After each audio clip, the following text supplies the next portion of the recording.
एक घने जंगल में एक हवेली थी।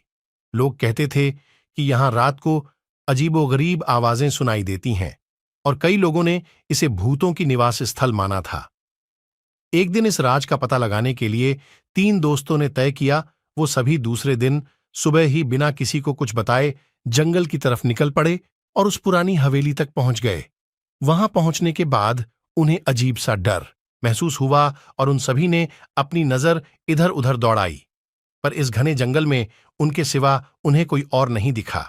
फिर उन्होंने उस हवेली के दरवाजे पे पहुंचकर आवाज लगाई, कोई है, कोई है, पर उन्हें कोई उत्तर नहीं मिला। फिर उन्होंने उस हवेली के अंदर जाने के लिए सोचा और जैसे ही वो हवेली के अंदर पहुंचे, अचानक अपने आप से हवेली का दरवाजा बंद हो गया। अब वो सभी काफी ज्यादा डरे हुए थे और उस हवेली में से जल्द बाहर निकलना चाहते थे। जैसे ही उन्होंने उस हवेली के दूसरे रूम का दरवाजा खोला तो उन्हें तो भूत सामने से उनकी तरफ भागकर आते हुए दिखाई दिए। अब वो तीनों डर से कांपने लगे थे। उन्हें कुछ समझ में नहीं आ रहा था कि क्या करे। फिर उन्होंने जल्दी से दूसरा दरवाजा खोल के दूसरे रूम के अंदर दाखिल हो गए।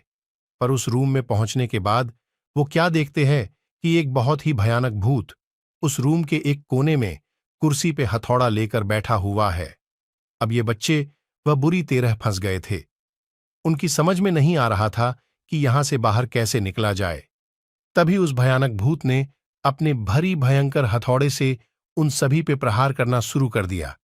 पर वो बच्चे उस रूम में इधर उधर भागकर उस हथौड़े के प्रहार से बच जा रहे थे। पर तभी उस भूत के हथौड़े का जोरदार प्रहार दरवाजे से जा टकराया और दरवाजा टूट गया और बच्चों ने तुरंत ही उस दरवाजे की तरफ छलांग लगाकर उस भूतिया हवेली से बाहर जंगल की तरफ दौड़ लगाई और भागते हुए वहां पहुंचे जहां उन्होंने अपनी गाड़ी खड़ी कर रखी थी और तीनों दोस्त जल्दी से अपनी गाड़ी में बैठ गए। पर वो खतरनाक हथौड़े वाला भूत इतनी आसानी से पीछा छोड़ने वाला नहीं था। वो उन सभी का पीछा करते करते उनके गाड़ी को ऊपर आकर चढ़ गया और अपने हथौड़े से गाड़ी पर एक के बाद एक प्रहार करने लगा। फिर वो सभी गाड़ी से बाहर निकलकर जंगल से बाहर की तरफ जान बचाकर काफी देर भागते भागते जैसे तैसे उनकी जान बची और वो सुरक्षित अपने घर पहुंच गए। इसके बाद उन सभी दोस्तों ने प्रण किया कि हम अब वापस उस हवेली पे भूल कर भी नहीं जाएंगे।